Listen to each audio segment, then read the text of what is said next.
kwogera ne Katonda buli kumakya yensula ennamu ekulukutira mu bulamu bwaffe ne tufuna amaanyi agatuyamba okuyita mu lunaku lwonna. Funa amaanyi nga tonnafuluma nnyumba yo. Bassebo ne bannyabo, njagala okutwala mukisa guno okubalamusaako mu linnya lya Mukama waffe Yesu Kristo. Mwebale nnyo, mwebale ddala okutugoberera ku mukutu gwaffe guno ogwa 3ABN awamu ne Avento Media Production abatuusaako empeereza eno yonna. Njagala okubeebaza nammwe okubeera nga mubeerako buli lunaku okugoberera bigenda mu maaso ku mikutu gino. Mukama nsaba abawo omukisa. Mukama yeebala wakutuyisa ate mu budde obw'ekiro obubeera obw'omutawaana sitaani mwakolera buli kimu okuleka nga atuusa obulabe ku bantu. Naye Mukama yeebale kubanga gw'okyassa omuko ogw'obulamu. Okimanyi nti bangi tebasobodde kukeesa nga basobodde okwebaka nga ggwe naye nga tebasobodde kukeesa budde. Mukama yeebale kubanga ate ggwe okyali mulamu. Njagala okwongera okusaba mukwano gwange omwagalwa okwongera okutugoberera ku YouTube ate wamu n'okusharinga ku Avento Production oba okugenda ku Play Store no downloadinga app yaffe eyitibwa Avento Media. Osobola okusangako byonna eby'emabega n'oba nga wasobola okubisharingako n'abantu abalala.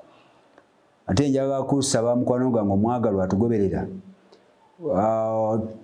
nga waali agadde okubeera omuwagizi waffe oba doona waffe, mwata nti eno yenkola gwe tuyita okulabika nga tuwagira omulimu guno ku Airtel nyiga star 185 star 9#. Akati bajja kusaba koodi olyoke onyigemu 43 907 85 then osembeyo 0. Akati bw'onoobanga onyize mwanattu kasente konna k'onooteekamu kajja kuba kasimibwa era kajja kukola omulimu munene nnyo olw'okwongera obuweereza bwa Mukama mu maaso. Gwe naate awo MTN so okunyiga star 185 star onyiga 3#. Era nawe bajja kusaba koodi ba machanti koodi onyigemu 83 89 83. Mwanattu obuwagizi bwonna tubwaniriza mwongere okulabika nga muwagira omulimu gwa Katonda guno gusobole ogenda nga gweyongerayo. Miwanda Kesta nyongera okwanirizaako n'amakyagali omukwano gwange. Weebale nnyo, weebale ddala okulabika nga ogoberera. Njagala okutumirako basinza bannange mu kanisa eya Nansana SDA Church. Mbanirizaako nnyo Mukama waffe Yesu Kristo, mwebale okulabika nga mugoberera ebyokuyiga byaffe bino. Musumba Akiza James, asumba obusumba bwaffe buno, ssebo taata naawe nkulamusizza nnyo mu Mukama waffe Yesu Kristo. Njagala ate mu ngeri enjawulo okwaniriza amu kanisa eya Kazinga. Kanisa eya Kazinga tabirya Nansana ne Mukama waffe yeebazibwe. Tusuubira nga ennaku z'omwezi 15 kanisa eno okuteekateekebwa okubeera church board awamu ne kanisa eya Kyebando Haven. N'olwekyo mwenna mbaagaliza emikisa gya Katonda. Mu ngeri ey'enjawulo ate njagala okwongera okuteeka abaana baffe aba P7 emikono gya Katonda. Mwanattu olunaku olwali bamaliriza ebibuuzo byabwe. N'olwekyo njagala okubasabira Mukama akikole musobole okulabika nga bw'omulaba mutuuse ku pepa mwanattu musobole okukola obulungi. Mukama abawe omukisa. Ate mu ngeri enjawulo njagala kusaasirako mikwano gyaffe bakolera mu kibuga Kampala bambi abasanze obuzibu bw'amataba maali yabwe neeyonooneka bambi kibi nnyo. Naye Mukama akola ekisingako obulungi. Manyi tewali kibaawo nga Mukama takkiriza naye waliwo obuwanguzi. Twongere okunyweza Katonda mwanattu tujja kusobola okulaba omukisa. Katugende mu maaso n'ekyokuyiga eky'amakya ga leero. Era njagala okwongera okujjukiza tuli mu kirabo kino ekyakubikkulirwa mu kasimu kakaffe ak'omwaka guno gwonna tutunulira ekitabo kyakubikkulirwa lunyiriri ku lunyiriri. Mukwano gwange omwagalwa, olunaku olwaleero ng'ennaku z'omwezi 4 Tuesday oba lunaku olwokusatu mu wiiki, tulina omutwe ogamba nti okufugiranga awamu ne Kristo. Gano nga mawulire malungi, katuwembeke olw'okusaba. Katonda waffe tukwegayirira tuyigirize ekyokuyiga kino nga bw'ozza okola bulijjo, kiyambe obulamu bwaffe obw'omubiri wamu n'obw'omwoyo okukyusibwa, tulyoke tukulindire ng'olabise ku by'eggulu ku Yesu Kristo Mukama waffe. Amiina. Okufugira awamu ne Kristo. Bayibuli egamba mu kitabo ky'okubikkulwa essula ya 20 olunyiriri olwokuna lugamba, nendaba entebe ez'obwakabaka nga kuliko abatuddeko ne baweebwa okusala omusango. Walikubye n'amiina awuliriza. Ne baweebwa okusala omusango n'emyoyo gyabwe abaatemwako emitwe olw'okutegeeza kwa Yesu n'olw'ekigambo kya Katonda, n'abo abataasinza nsolo newankubadde ekifaananyi kyayo, so tebakkiriza nkovu ku byenyi byabwe, ku kyenyi kyabwe ne ku mukono gwabwe, ne baba balamu ne bafugira awamu ne Yesu Kristo emyaka 100. Bassebo ne banyabo, gano nga mawulire malungi. Olunyiriri lwaffe luno olwokuna oba essula eno eya 20 ejjudde ebigambo ebirimu essuubi, ejjudde ebigambo ebirina omulamwa ogw'okufundikira kw'ekibi. Ekibi kyatandika ne kijja mu nsi, teri yali amanyi kibi nga kijja. Naye mukwano gwange omwagalwa, nja kutegeeza waliwo olunaku lumu ekibi lwe kigenda okukomekkerezebwa.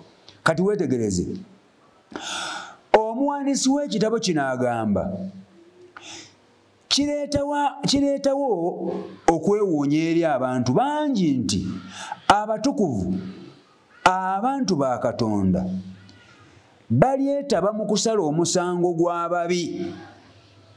Kino kireetawo ebibuuzo, kireetawo okugamba omuntu okwebuuza. Naye nga amawulire amakakafu gali nti abatukuvu ffe tugenda okusalira ababi omusango. Kati weetegeeze mu kyokuyiga kino, abatukuvu baliba baamala dda okusalibwa omusango mu kiseera kino. Era bw'oba osomye ekitabo kyakubikkulwa essula ya 14 olunyiriri olw'omusanvu, bw'ati agenda mu maaso n'okukinnyonnyola, ng'era alaga nti omusango gw'abalamu gwatandika okuwulirizibwa, okunoonyerezebwako mu mwaka gwa 1844. Twayingira mu musango. Era njagala kutegeeza gwe mukwano gwange ndaba, oluvannyuma lwa Mukama waffe Yesu Kristo okuyingira mu watukuvu wa watukuvu, okulabikako mu maaso ga Katonda mu mwaka gwa 1844, omusango gwatandika. Naye kino kiwulirize, ababi, abajeemu, guno omusango tebaguliimu, wabula abo bokka abeegamba okubeera abagoberezi ba Kristo bali mu musango n'okutuusa olwaleero. Naye weetegereze, ababi bo tebaguliimu, tebannabeera mu musango okuggyako bw'okkiriza Mukama waffe Yesu Kristo n'obatizibwa, naawe obeera mmemba ku bano abasalibwa omusango ogenda mu maaso olwaleero. Kati weetegereze, ne bamala n'emyaka 100 nga bali mu ggulu. Naye ekyawandiikibwa kya leero kiyigiriza nti abanunule baweebwa okusala omusango. Abanunule baweebwa okusala omusango. Mukwano gwange ampuliriza era ndaba, njaga kutegeeza, ffe tugenda ku mulundi guno tugenda kufuuka balamuzi. Oyinza okuba ng'oyisibwamu amaaso olwaliro mu nsi, oyinza okuba onyoomebwa, oyinza okuba oli muntu wa bulijjo, kugamba nga n'ensi tekulaba tekumanyi. Njala kutegeeza, ogenda kuyimirira, ogenda kutula ku mmeeza esalibwako omusango, naawe ogusale. Gano nga mawulire malungi bannange eri abakkiriza Mukama waffe Yesu Kristo bagenda kuyingira mu musango bagusale kubanga gwo gwabwe gwe gwaggwa dda era nga bejjerezebwa olwa ssaddaaka ya Mukama waffe Yesu Kristo. Kati weetegereze abantu ba Katonda si be balisalawo obulokozi bw'abantu. Kano ketegereze wabula twetaba mu kwetegereza obulamu bw'abo abaagaana enjiri n'okukakasa obwetanvu bw'eggulu n'okukakasa obwetaavu bw'eggulu mu kusaanyawo ekibi n'aboonoonyi. Ekituufu si ffe tugenda okusalawo olw'okuzikirizibwa kw'ababi, naye tugenda kufuna omukisa okwetegereza buvidiyo obutambi bwonna obw'abantu abaagaana Mukama waffe Yesu Kristo ne bakkiriza enkovu ku kyenyi kyabwe, ne bakkiriza obulimba bwa Setaani, ne bafuuka ba Setaani, ne bafuuka bajeemu. Ebyo byonna bigenda kwetegerezebwa mu myaka 1000 ekigenda okubeerawo nga Setaani ali mu kkomera lye naye nga abatukuvu bali mu ggulu. Tuleke twetegereze olyoka obuuze gundi mukwano gwo, olyoka obuuze maama wo, olyoka obuuze ani, nga buli gw'obuuza bakuteerako likodi ze zonna n'engeri gye yagaanamu enjiri. Mukwano gwange ndaba njaga kutegeeza eno enjiri togitwala for granted, togitwaliraawo. Nja kutegeeza mawulire malungi kuno kulabula kwa Katonda okuze gy'oli. Manyi nti ebbanga ddene ozowulira amawulire amalungi, ozowulira enjiri. Naye mwana togezaako n'ogaana enjiri, kubanga oluvannyuma lw'ogaana enjiri mwana tebigenda kubeera birungi. Naye abakkiriza enjiri bagenda kutuula ku mmeeza ne Mukama waffe Yesu Kristo tuleke tusalye ababi omusango. Lwaki okkiriza okubeera mu musango guno mukwano gwange omwagalwa? Olwaliro okyalina omukisa okukyusa amakubo go, okukyusa entambula yo, ne weekwata Mukama waffe Yesu Kristo. Bwe tuliba tusala omusango osobole naawe okubeera abamu kwabo abagenda okusala omusango. Kati weetegereze Bayibuli eyigiriza awalala mu kikolwa kino eky'abatukuvu okusala omusango. Pawulo agamba oba temumanyi nga abatukuvu be balisalira ensi omusango, obanga ensi mwe muligisalira omusango, tekisaanye okusala ensonga entono ennyo? Temumanyi nga tulisalira bamalayika omusango? Tulirema tutya okusala omusango ogw'omu bulamu buno? Bw'atyo bw'agamba mu Bakolinso ekisooka essula ya 6 olunyiri olwokubiri awamu n'olwokusatu. Bassebo ne bannyabo, amawulire amalungi gali nti ffe tugenda okubeera mu musango, ffe tugenda okubeera awamu ne Mukama waffe Yesu Kristo nga twetegereza. Mukwano gwange omwagala owulira ebigambo bino naye sala gonna okkirize Mukama waffe Yesu Kristo. Ogenda kuyimirira mu musango ogusalye maama we yagaana enjiri. Bamaama baffe mukkirize enjiri, bakitaffe mikwano gyaffe mukkirize amawulire amalungi agabatuusibwako. Buli kadde emikutu gino n'emirala gigenda gituusa enjiri ku bantu ba Katonda, naye musigala muganye. Mutulumya emitima naye kusinga mulumya Katonda affe omutima, kubanga ebyawandiikibwa bibyogerako bya ddala. Weewe omusango gugenda okusalibwa naye nga gugenda kusalibwa mu ggulu emyaka 1000. Naye nga ffe tugenda okusala omusango abakkiriza Yesu Kristo okubeera omulokozi waffe. Bamaama baffe tubaagala nnyo, bakitaffe mikwano gyaffe tubaagala. Twagala mutuwegatteko mukkirize amazima ga Katonda, nammwe musobole okubeera ku muwendo gw'abo abagenda okulabika ku biro eby'eggulu. Yesu ng'akomyewo okubeera abalamu emirembe n'emirembe. Kati agambye ffe tugenda okusalira omusango. Pawulo ayongera okikkaatiriza mu myaka 1000 ng'abatukuvu bali mu ggulu balisalira ababi ne bamalayika omusango. Ffe tugenda n'okusalira bamalayika omusango kubanga bamalayika bajeema bano aboogerwako kyekimu ekyokusatu ekyabamalayika abaava mu ggulu. Kakati bamalayika bano abaava mu ggulu abagobwayo ne Setaani bagenda kusalibwa omusango. Kati ekiseera kino eky'emyaka 1000 Katonda agenda kubeera ng'alagga buli kimu kizze kukikolebwa, omulimu omunene oguzze gukolebwa eri obulokolezi bw'omuntu n'agaana. Bino byonna tugenda kubanga tubiraba. Then olyoka okwata akayondo okakubeyo gaye nti oyo malayika gumusinze. Ono gumusinze. Mukwano gwange ono gumusinze kubanga enjiri yagitegeera. Likodi zonna enjiri zezeebuulirwa okuyita ku mitimbagano, okuyita ku radios ez'enjawulo, okuyita ku social media, okuyita mu bidaala, wantu wonna zoowulira enjiri. Naye bw'ogigaana mukwano gwange omwagalwa ogenda kusingizibwa omusango. Kati weetegereze. Mu nteekateeka ya Katonda engazi ey'okuggyawo ekibi, Mukama ayagala okuggyawo buli kibuuzo kyonna ekiri mu buli muntu ekikwata ku kufiirwa ab'eŋŋanda oba ab'emikwano.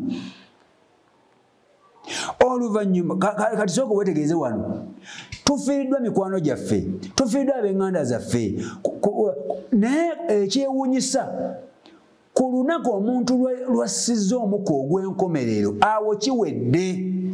Tewaliyo lero tebakulimbanga nti ate waliwo enkyukakyuka eyinza okukolebwa mu bulamu bw'omuntu ng'amaze okufa. Era tunulira abantu eyo nga tuziika, bannange mumusabire nnyo kubanga kati ekifo kyalimu kya buzibu, aveeyo agende mu kifo eky'okwesiima. Okwo kulimba.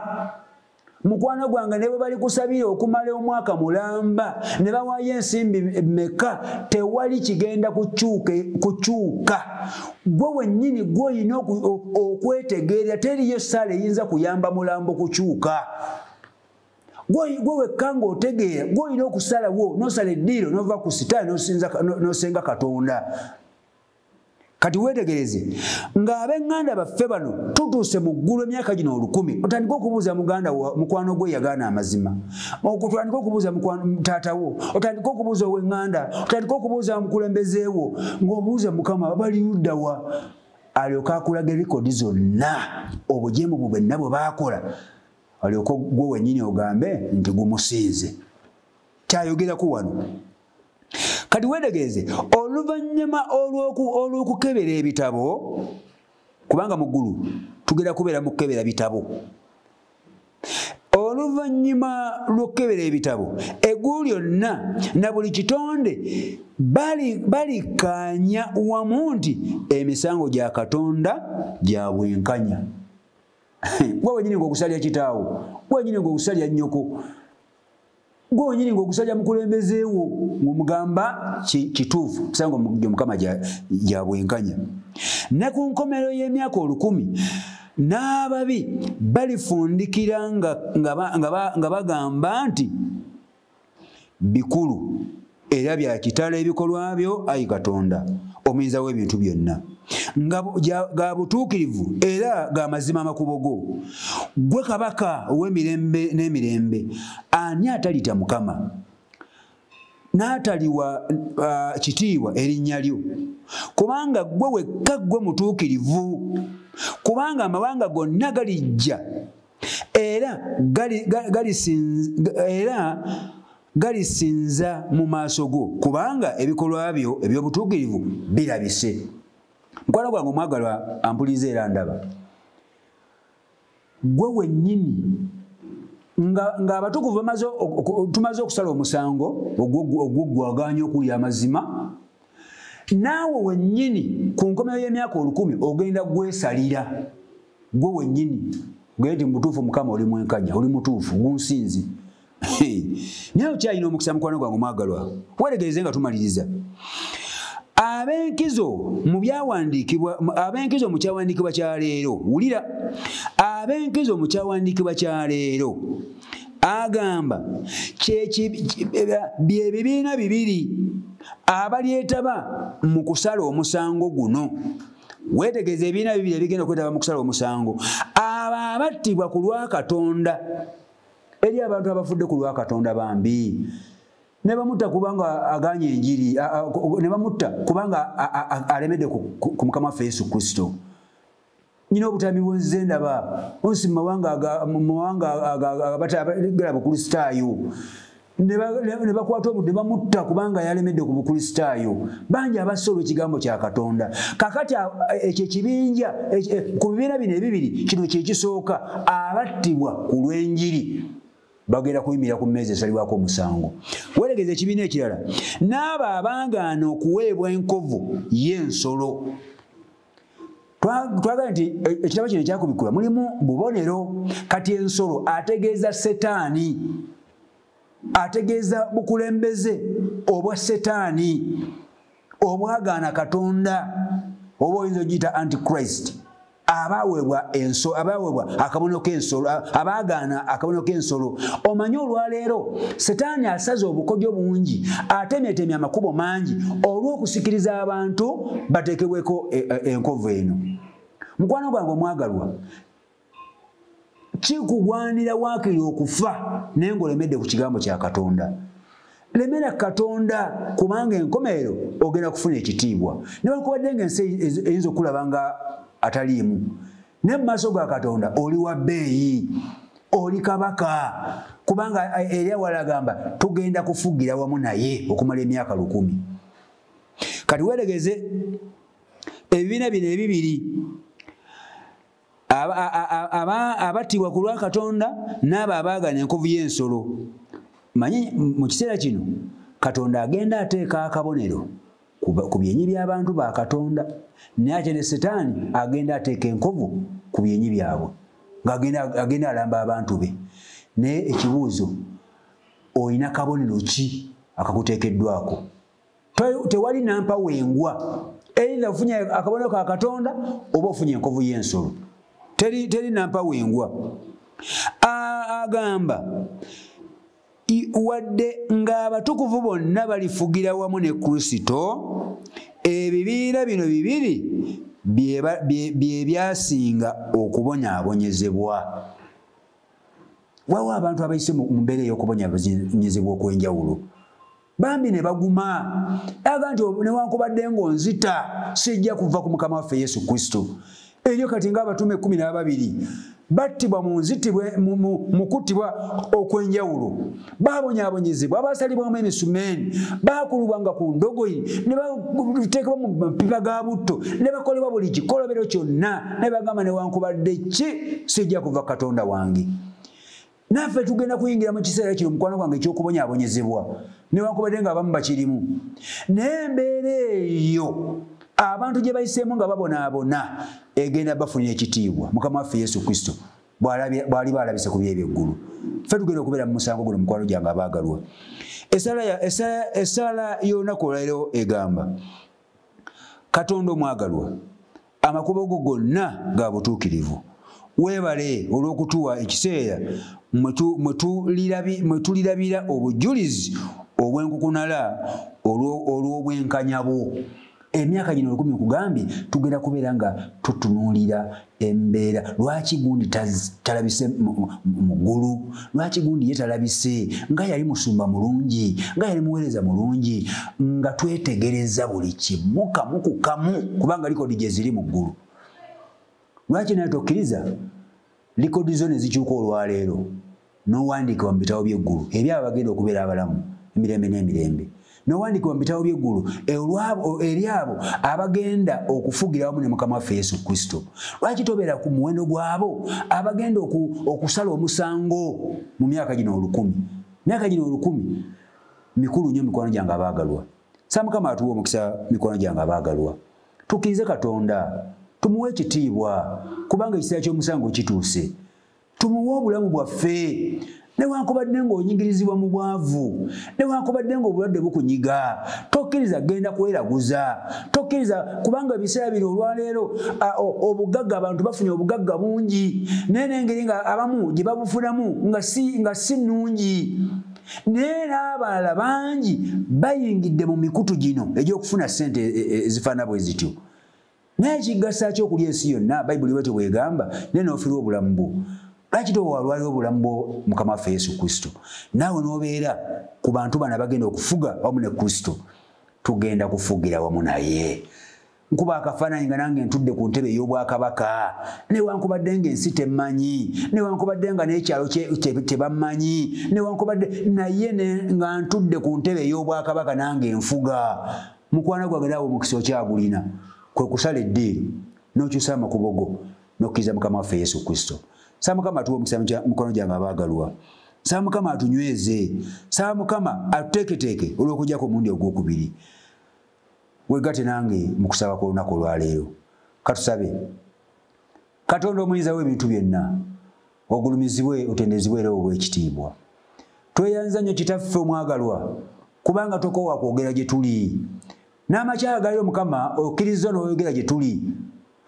Era ng'otugambye nti waliwo omukisa ogw'okubeera mu bwakabaka obw'omuggulu nga tufugira wamu naawe.